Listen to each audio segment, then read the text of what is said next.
Wife reveals that she's pregnant, but I know I'm not the father because I'm sterile, so I play along. I 38M got married to my wife 33F 2 years back.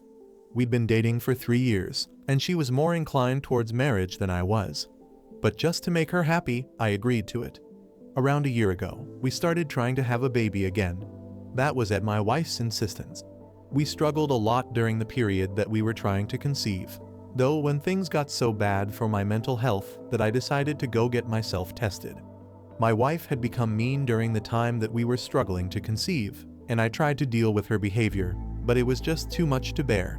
So, a few days after the test, I was told by the doctors that I was sterile. To be honest, that pretty much broke my heart. Even though having a baby wasn't my idea, I'd started envisioning my life as a father already, and I really wanted to be one. So, to learn that I'd never be able to be a dad was the most devastating news to me at the time. But the worst was yet to come. I've been trying to work up the courage to tell my wife that I was the reason that we weren't able to conceive, but I was afraid of how she'd react. She'd already been so mean to me that I couldn't imagine her reaction when she'd find out that what she wanted was probably never going to happen with me. So, I waited for a few days after I knew the results of my test to tell my wife. But she's the one who ended up giving me a surprise. 4 days after I knew that I was sterile, she sat me down and told me that she had some really important news to share with me. I was extremely scared because I thought that she'd somehow found out about my sterility. But no, she wanted to tell me that she was finally pregnant. I was shocked to my very core at what she was saying. But thankfully, she was blissfully unaware of my true feelings and began to celebrate almost immediately. I tried to join in on her happiness so that she wouldn't doubt me or whatever. But the very next day, I got tested again just to confirm that I was really and truly sterile. And once again, I received the same results. I was at a loss because if I wasn't the father, then my wife was most certainly cheating on me. The medical procedures that she needed to conceive artificially were expensive. And since I was the only earning member between the two of us, she couldn't have gotten anything done without asking me for that sort of money first. So, she was obviously cheating. The thought itself was so weird and horrible that I didn't do anything about it for the next few days. While my wife planned a full-fledged party to announce her pregnancy, she seemed really happy, and I was equally shattered. But I couldn't let it show on my face because I needed to get to the bottom of this whole situation. I didn't even tell my own family about what was happening, and kept it all under wraps because this was way too uncomfortable and personal to be shared with anyone. I couldn't even tell my wife what I thought because firstly way too much time had passed, and secondly, I wanted to know who exactly the father of her child was. Because if I did confront her, then maybe she'd just leave, and I'd never know. Luckily, I found out on the day of the party itself. A lot of people attended, including our families, our friends, and a few of my co-workers. She also invited one of our neighbors who lived right across the street from us. Our neighbor 27M is a young man, and is definitely a lot better looking than me, no doubt. Not just me, but he's probably better looking than most people since he's a model. But he's still trying to make a name for himself in the modeling world. He moved in with his aunt, who owns the house he lives in, so that he's closer to the city since his own family lives really far away. My wife has always had a soft corner for this guy, and would cook for him and his aunt when he'd moved in initially. He's even come over to our house for dinner a few times, and we've chatted about his work. He's well-spoken and well-read as well, and he's also a literature major like my wife. So, they have a lot in common and hit it off instantly the first time they met. I never had anything against the guy since he seemed sweet enough, and I trusted my wife too. But when he entered the house on the day of our party and my wife's eyes lit up, I could sense that something had changed. She made a beeline for him as soon as he walked in, and they hugged each other for longer than she'd hugged any of the other guests. Nobody else seemed to notice this, but I did, and I could tell that they had something brewing. But I just needed a way to confirm it. So, I decided to excuse myself to go to the L, but headed to the bedroom instead and opened up my wife's laptop. I've been able to check her phone while she was asleep a few days after she told me she was pregnant, but I hadn't found anything suspicious. Getting to her laptop had proved to be a little more difficult since whenever I was home, she was constantly watching something or typing something on it. Whenever I'd ask her what she was doing, she'd turn the screen away from me and tell me that she was working on her novel. That had been going on for months, and I respected her privacy because I'd actually thought that she was working on a novel. Now the situation had changed, and I was pretty sure that there was no novel, and it was just an excuse to hide the contents of her laptop from me. Thankfully, there was no password or anything. I had easy access to. After some digging, I was able to find another email account in addition to her real one. I switched to that one and went through the emails that had been sent and received. I went through those emails, and they were full of confessions of love from my wife and also the other guy, our neighbor. I recognized the email address since he was using his real name, and in the more recent emails, she was telling him that she was pregnant. He didn't take it kindly and was upset about it, so the mail stopped for a while, presumably because he wanted to end things, but my wife wasn't going to let him go. Eventually, I got the worst email of them all, where she was telling him that she'd spoken to a friend of hers who is a lawyer, and she'd help her file for divorce right after the baby is born. The reason she'd even tried to convince me to have a baby with her was so that she'd get both the alimony and the child support after the divorce so that she could take off with our neighbor a few months after and live happily ever after. I was horrified when I read that, and I can still feel the nauseating feeling take over me whenever I think about that email. Anyway, I quickly shook off whatever I was feeling and got back to work and took several pictures of the email on my phone before shutting it down and keeping it back where I'd found it. I was less concerned about the cheating and more disgusted by what my wife was trying to do. Cheating was one thing, but trying to trick me into having a child with her and then making me pay all that money just so she could fund her dream life with her struggling boyfriend was so psychotic. And the cherry on top was that she was such a great actress that I hadn't suspected a thing. Yet her happiness was almost disturbing. But I was so angry about all of this that I decided to go the extra mile and take my revenge. I made up my mind to play along, and then I dropped the bomb on her when she was least expecting it. There was no way I was going to let her just get away with it without feeling the hurt, betrayal, and frustration that I'd been feeling when I found out about her dishonesty. Call me a psycho, but I did what I had to do. So for the next 9 months, I played the perfect husband father-to-be. It was tough knowing that she was lying through her teeth to me all this while. But the more she lied and pretended to be happy with me, the more it strengthened my resolve to see this through. I attended every meeting with her doctor and made sure she took all her vitamins on time and was the best husband that one could ask for. Then finally, a few days ago, my wife went into labor. I was extremely nervous because it wouldn't be in my situation. But I put that all aside and took her to the hospital all by myself. I'd called her parents already, but not mine since I didn't want them present there in case things became too dramatic. Anyway, her parents had to drive for an hour to get to the hospital, so we had some time to ourselves. And that's when I chose to drop the bomb on her. Once she was safely inside the room, I told her that I was going to go out and call our neighbor so he could be here for her. She looked taken aback and stuttered a bit while saying that there was no need for that and she didn't want a stranger in the room while giving birth. So I smiled back at her and showed her the results of my fertility test along with the divorce papers since I'd filed for divorce just a few days before her due date that I'd made sure to carry with me on that day. She went through all of it still looking confused.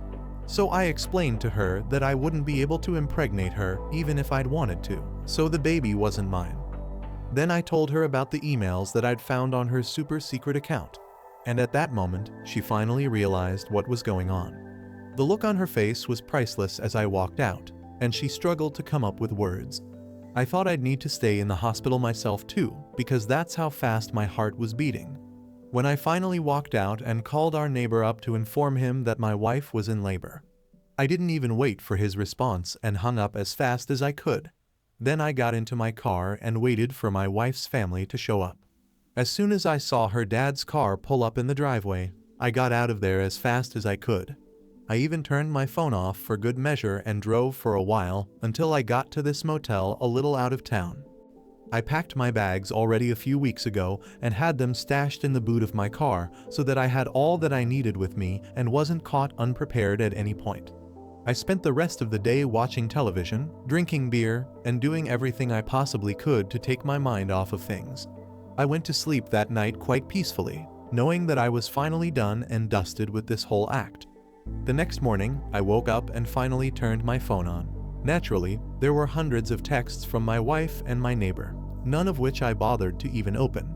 But I did go through some texts that my parents and brother had sent me. I guess my wife had probably contacted them when she couldn't reach me. So I decided to call my parents back and speak to them. I told them that I'd be coming back home in a while and even told them to get my brother there if possible so that I could explain the entire situation to them because they did deserve an explanation for what was happening. I drove to my parents' house and my brother was already there, all of them looking confused and kind of annoyed, which was but natural because to them, I just missed the birth of my own child and it also made them miss the birth of their grandchild. But I sat them down and explained the whole story to them and told them my reasons for what I'd done. And by the time I was done telling them, they were speechless. I was ready to be bombarded with questions and accusations, but nothing of the sort happened. All my dad said was that he hoped nothing worse would happen, and if the others had any other comments, they didn't say anything. So it was all chill on that front. That was a few days back, and while my family hasn't said much, my wife has gone above and beyond to accuse me of ruining her experience of becoming a mother for the first time.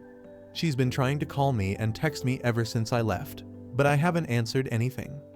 Even my neighbor texted me a few hours ago, saying that my wife was really upset and that we should keep our differences aside for her sake and at least try to sort things out with her.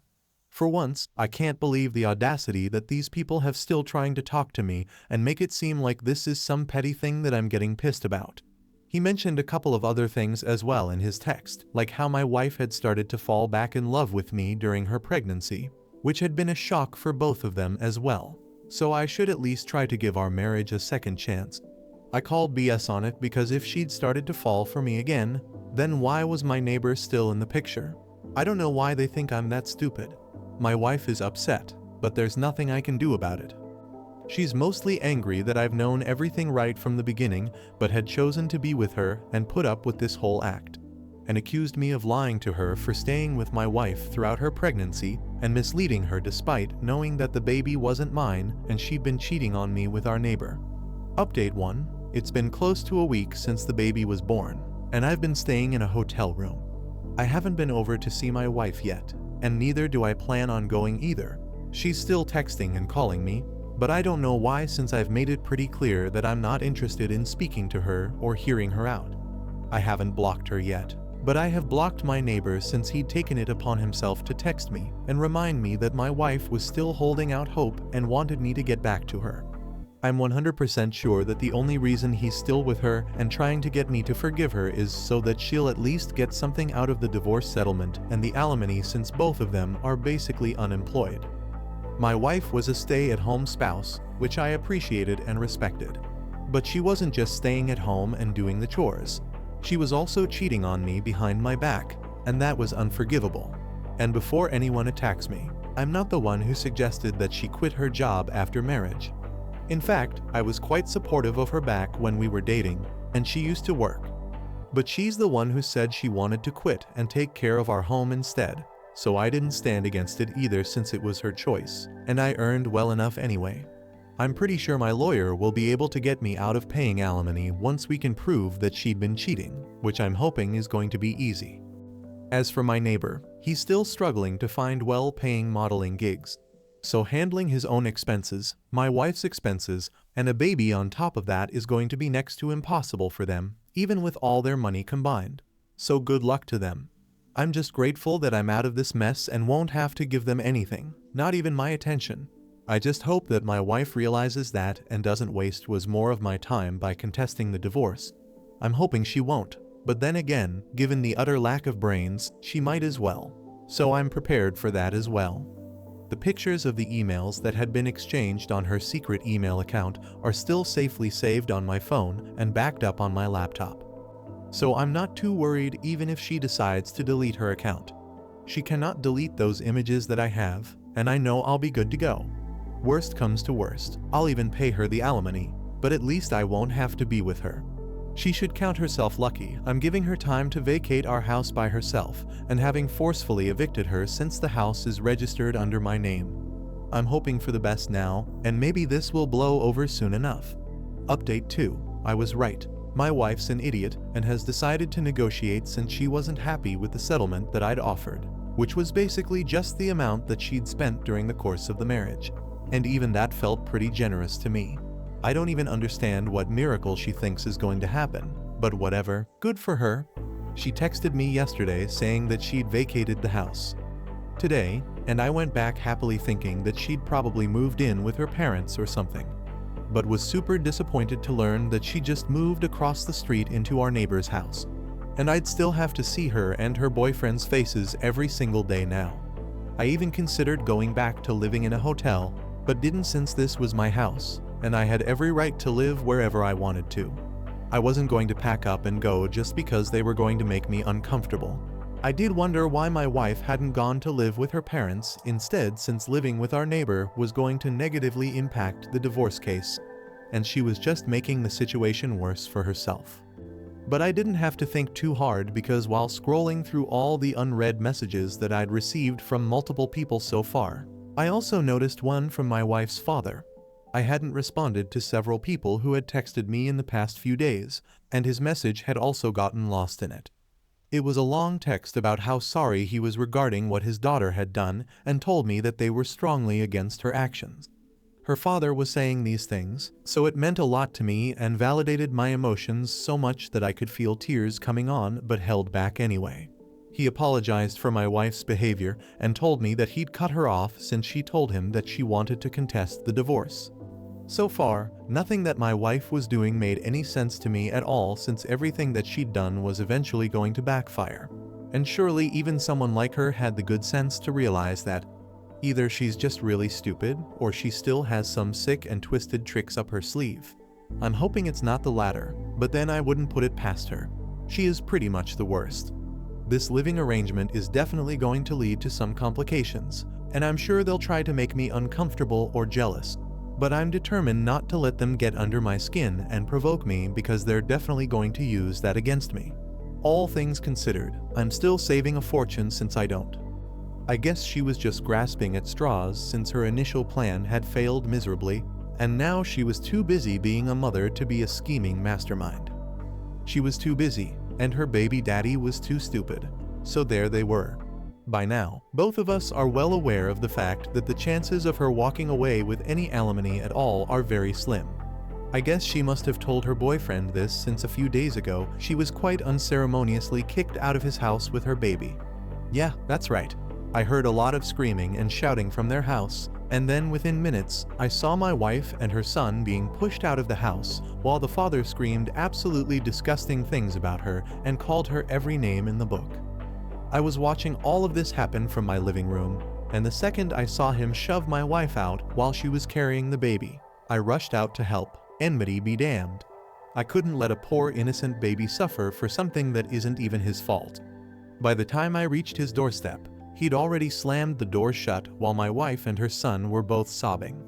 I carried the baby and grabbed my wife's hand so that I could lead them back to my house across the street, and then called my father-in-law up so that he could take her home. Within an hour, he showed up and took her away, once again thanking me for all that I'd done. During that 1 hour, my wife had been crying like a baby herself, so I'd basically been calming both mother and child down myself. I wanted to call the cops as well, but she managed to persuade me to let it go since she didn't want more trouble. She was apologizing again and again for whatever had happened, and told me that she'd been so desperate to be with the one she loved that she lost all her self-respect and morals, and she was truly sorry about all of it. She told me she'll accept whatever happens and isn't going to negotiate anymore, so the divorce is finalized faster. I guess that's one good thing. I hope she decides to press charges eventually on this, though, and heals herself as well. But at least I did whatever I could and was a decent person, and I don't regret anything.